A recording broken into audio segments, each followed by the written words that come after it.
Todo está listo para la construcción de Refinería del Pacífico. Por más que uno está atrás, no. O sea, el sentido de urgencia se lo transmito al vicepresidente, tal vez a algunos ministros, probablemente ya a algún viceministro, pero ahí para abajo, como que si la gente no tiene apuro, sigue al mismo ritmo, da lo mismo que las cosas estén en 3 meses o 30 años. Ecuador creo que ya aprendió a tener sentido de lo importante, por ejemplo, lo importante que es la educación, ¿no? Antes era más importante el concurso Miss Ecuador que educación. Los titulares salían Miss Ecuador y no salían las escuelas sin maestro, ¿no? Creo que ya hemos mejorado mucho en esto, pero todavía nos falta avanzar mucho más en el sentido de la urgencia. Y el que tiene el sentido de urgencia es el raro, ¿no? Entonces, en tierra de ciegos se sospecha el que estrena sus ojos. Entonces, no es lo mismo tenerlo en 30 años que en 3 meses, no es lo mismo, se pierden generaciones para el desarrollo, para el buen vivir. Entonces, sí hubo demoras en la Refinería del Pacífico. Hace poco se acabó finalmente hasta el último perno, toda la ingeniería de detalle. Eso es costoso, estamos hablando de un proyecto gigantesco, son centenas de ingenieros trabajando. El diseño, si hay alguien de sectores estratégicos, para no ser impreciso, no hay nadie. Lo hizo una firma coreana. Trabajan parte aquí, trabajan parte en Estados Unidos, pero centenas de ingenieros, o sea, son cosas extremadamente complicadas. Ya todo eso está terminado, ya podemos saber el costo exacto de la obra y ahora es buscar el financiamiento. Para ello, yo he nombrado a un representante mío con rango de embajador. ¿Por qué? Porque mucho de ese financiamiento puede estar en Asia. Y en Asia, en la cultura asiática, los chinos, coreanos, etcétera, una cosa es que vaya a hablar un funcionario, otra cosa es que vaya a haber un embajador representante del presidente. Entonces está ese embajador radicado en China, visitando Corea, visitando China, India, tratando de conseguir ese financiamiento. Bueno, esta es una obra que debió estar hace décadas, ojalá la podamos iniciar, aunque sea nuestro gobierno, parte ya se ha hecho. Se ha compactado el terreno, primero se ha ubicado el terreno, segundo está compactado, se ha hecho acueducto, etcétera, y ojalá empecemos ya la parte de refinería propiamente, no la ingeniería de la refinería, y por eso se ha nombrado ese delegado y hay todo un equipo en estos momentos en China. ¿Por qué Asia? Esa es otra cosa que no se entiende, ¿no? Y aquí cualquiera habla cualquier cosa, porque es el complemento perfecto, o sea, los asiáticos van a estar interesados en esa refinería porque son deficitarios en energía, básicamente en combustibles, en petróleo, en energía de origen, producto de combustibles de origen fósil. ¿Ya? Es el gran talón de Aquiles de China. Lo dijimos, y lo dije en la campaña del 2006, lo dije como ministro de Economía. China es el principal financista del mundo. Ellos tienen liquidez para financiar el desarrollo, que es el cuello de botella de los países en vía de desarrollo, el acceso a financiamiento. Pero les falta hidrocarburos. Nosotros tenemos hidrocarburos, nos falta financiamiento, que es lo lógico. Una alianza pues de largo plazo con esos sectores para que nos den financiamiento y nosotros damos hidrocarburos. Y eso se sataniza, porque la ignorancia es atrevida. Mientras en otros países somos referencia por la estrategia aplicada. Entonces por eso sobre todo se busca ese financiamiento en Asia, porque somos complementarios. Ellos tienen capacidad de financiamiento, déficit de hidrocarburos. Nosotros tenemos excedente de hidrocarburos, pero déficit en financiamiento. Nos complementamos. Esta refinería debe haberse hecho hace 20 años. ¿Sabe cuántos miles de millones hemos perdido por no tener refinería? La vulnerabilidad del país, la falta de desarrollo tecnológico, industrial, porque estamos exportando crudo. Después de 40 años de ser exportadores de crudo, todavía exportamos crudo para importar derivados, porque la refinería de Esmeraldas, que ha sido absolutamente repotenciada, está mejor que nueva, no sufrió un rasguño con el terremoto, dicho sea de paso, ya no, ni siquiera alcanza para satisfacer la demanda interna. Tenemos que importar derivados para que usted le ponga gasolina a su carro, para que el transporte urbano ponga combustible a sus unidades. Tenemos que importar derivados. ¿Saben lo que es eso? O sea, exportar crudo para importar derivados, para que nos den hacienda. Como siempre digo, no es como yo produzco el choclo, pero le pago al vecino para que me prepare la humita. Mejor preparo la humita y doy trabajo al resto de mi familia, ¿no?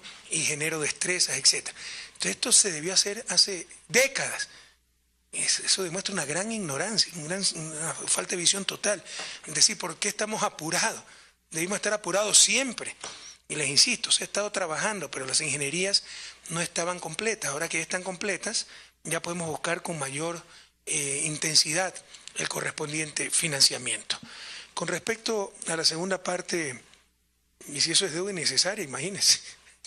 O sea, es la mejor inversión que podemos hacer, porque pese a que la refinería del Pacífico, las refinerías en general no son altamente rentables, hay negocios más rentables, ¿ya? Primero, si es rentable. Segundo, genera puestos de trabajo. Tercero, genera desarrollo industrial y tecnológico. Y cuarto, disminuye la vulnerabilidad del país. Vamos a vender combustible en vez de tener que comprar combustible. ¿Okay? Y sobre lo segundo, si se requeriría una reforma legal, no. Se requiere autorización de la Asamblea. La ley contempla, la ley que nosotros hicimos. En realidad, pues, fue el Código de Producción, ¿no? El que puso, Código de Planificación Financiera. Realmente nosotros pusimos un 50% de coeficiente de PIB. La Asamblea lo redujo al 40%. Yo creo que es exagerado, se ha satanizado aquí la deuda. Como siempre he dicho también, que economía es sencilla. La complican ciertos economistas para creerse los oráculos de Delfos, pero los principios económicos son sencillos. O sea, ¿qué es endeudarse? Es como que ustedes están pagando arriendo y quieren comprarse una casa. ¿Pero quién tiene todo el efectivo para comprarse una casa? Van a tener que hacer un préstamo, se están endeudando, están teniendo déficit. Pues es el mejor negocio del mundo, sobre todo si por el préstamo pagan menos que por el arriendo. Porque además de pagar menos, en 10, 12 años la casa va a ser de ustedes, o ya es del inicio, y en 10, 12 años ya ni siquiera tienen deuda. Eso es endeudarse, eso es tener déficit. Aquí se ha satanizado esas cosas, y se trata muy burdamente esos principios financieros y económicos. Por ahí incluso leí hace pocos días, hace un par de días, que los países de la OCDE en promedio europeos, algo así, tienen 96% de coeficiente de deuda PIB, 96%. Italia, cualquiera de esos países tiene más del 100% de coeficiente de deuda PIB. O sea, no hay que tener terror a la deuda, hay que saber endeudarse, hay que saber financiarse para proyectos rentables que nos saquen de su desarrollo. Y 40% era un coeficiente bajo, pero bueno, para no discutir con la Asamblea, no objeté esa parte. Entonces, pero la ley contempla excepción para sectores estratégicos, porque precisamente, ¿no?, el legislador y el proyecto de ley contemplaba, pues entendía que en sectores estratégicos las inversiones son inmensas, pues se necesita financiar.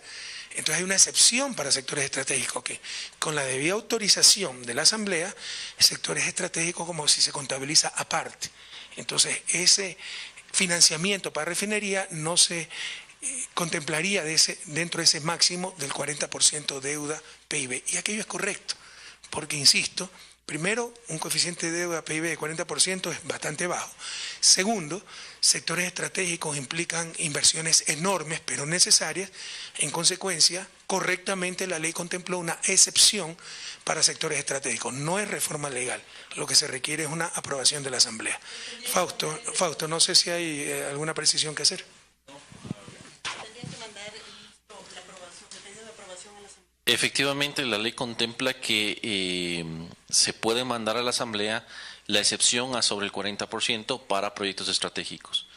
Y como lo dijo el presidente, eso dependerá de que se conseguimos el financiamiento. Y obviamente estos proyectos estratégicos de alta tasa de retorno y convenientes para el país, la ley contemplaba que deberían estar exentos de este 40%. No sé si ustedes recuerden que en el debate que hubo el año pasado, por noviembre, ahí con Dají, González y Pozo, una de las críticas fue que ha disminuido el coeficiente PIB industrial, PIB, porque es uno de los indicadores de industrialización. No era exacto, yo no respondí bien en ese momento, me olvidé la información.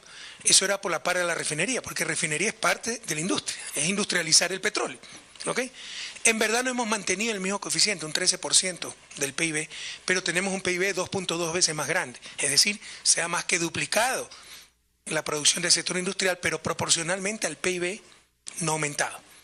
¿Cómo aumenta? Con estas industrias, porque estos grandes saltos. Schumpeter hablaba de estos grandes saltos. Algunos creen que el proceso del desarrollo es una evolución, ¿no? Schumpeter dice son grandes saltos hacia el desarrollo. Con estos grandes saltos, con la refinería del Pacífico, el coeficiente deuda PIB, con todas las industrias estratégicas que hemos planificado, astilleros, siderúrgicas, etcétera, el coeficiente PIB industrial PIB crecería al 25%, que es el nivel de un país ya desarrollado. Pero tenemos que hacer estas inversiones.